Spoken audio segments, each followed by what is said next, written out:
690. And you want them all to be transient vacation? Yes. Then that does affect the. Excuse me, I think your question should be written. I think everybody else seems to be supporting the process. Contradicting herself. Go ahead.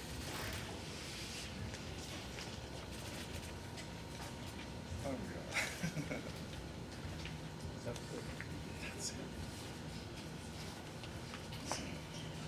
If Lipua Mauka Ag farm lots are approved in future, how can the public be assured that big offshore investors come and buy up all the ag lots massed as farmers, rich farmers?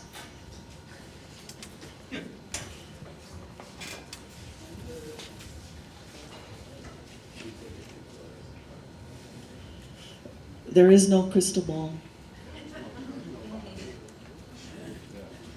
Yeah. How many parks are we losing to gain Honolua? Lipua Park. Yeah, good. How many parks are we losing? I don't think that we're losing any parks. We're getting what would happen is if we can do one of two things.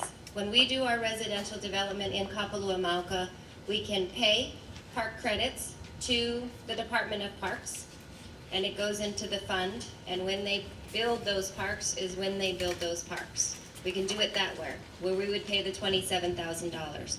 What we're saying now is that in advance of giving those units is we would dedicate the land, the 255 acres, to the Community Land Trust. If you go to the county code, not sure of the direct number, but it's in the county code. The actual calculation is for each residential unit, it's 500 square feet of land equates to 1 unit, which if you do the math, that equates to 14.5 acres. We're again giving 255 acres for that, because we're asking for 1,200 park credits. So I don't think that we're not losing any parks, and we're not getting out of paying any fee. We're still paying a fee. The community is actually winning on this because you're getting your park in advance of us building any units, which is usually not the case as residential developments are built, because those funds are paid in to the county fund at a particular time, and when the Department of Parks find, I'm not sure of their process on what determines when they build a new park. But that's that process, but we're actually flipping that, and the community is a huge winner on this.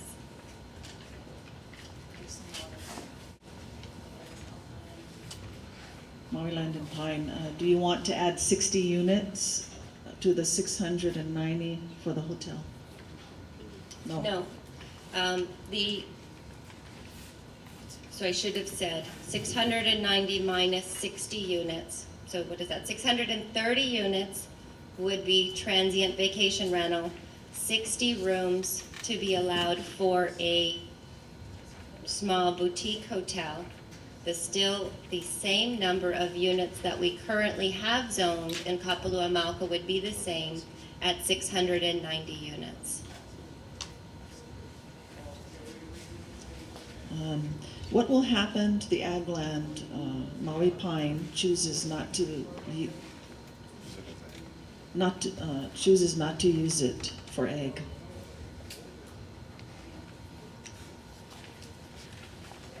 I can't answer that question at this time. We are still doing ag. We're working on our diversified ag program with Kapalua Farms. The land is still designated as ag. We have no plans to do something different at this time. When we do, or if we do, we would communicate that. Okay, where will the 50% affordable housing be located? Would the Kapalua Mauka 50% affordable housing units also be designated TVR?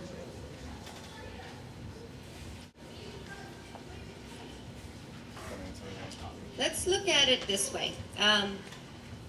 I don't think that we want to spend too much time going into the details of Kapalua Mauka. It's in the county code. You can read it. You can pull it off of the website. It's West Maui Project District 2. If you'd like to find out what all of the allowances for that particular project are. Tells you, and it'll explain to you about how the affordable housing works. If you'd like to talk about that in more detail, we can certainly do that. I want to bring you back to the proposal that we're talking about tonight.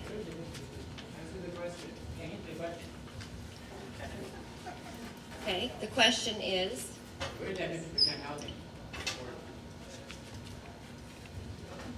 You've just designated all those units as TBRs. Where's the affordable housing?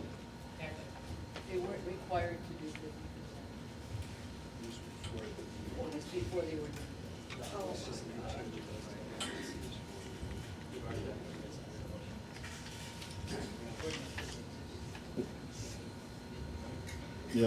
Yeah, as I said earlier, there's that website there, and ask your question. Maybe we can answer it. But as far as this whole issue, it can be answered some other time. What do you think? I would much rather talk about saving and preserving Honolua and Lipoa rather than Kapalua Mauka, which is a project that's already been approved and all of those questions are answered. But we would be more than happy to sit and spend as much time as you'd like on that project in detail after tonight's meeting or at a separate meeting.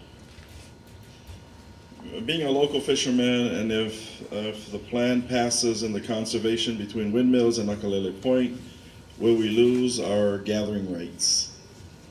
Absolutely not. We work right now, we currently have a program now. We do have gates up from Honolua out to Nakalele to help restrict access, and it's purely to keep too many vehicles. But we also, you can call my office and we issue you out a key. So we will continue that program, and you're welcome. I have a bunch of business cards. You can call my office. We check out the key very similar to Maui Pine has done for years. So our intention is to maintain, if not improve, public access to these areas. Again, I just want to emphasize what the community can do. This is the questions tonight. They're excellent. There's a lot of things that are going on, and you do need to know and need to get answers to. And we really want to encourage you to go, and as I say, we will put in the paper the next meetings we'll have throughout the island. We want the community to know what's going on with this. We encourage you, again, to pick up the sheets, to contact your representatives, to bring your questions out. And Maui Land Pine is committed to help answer a lot of these questions. But again, one of the things that's really hard, and it was very hard for me to get past, and it's that we don't do the deal.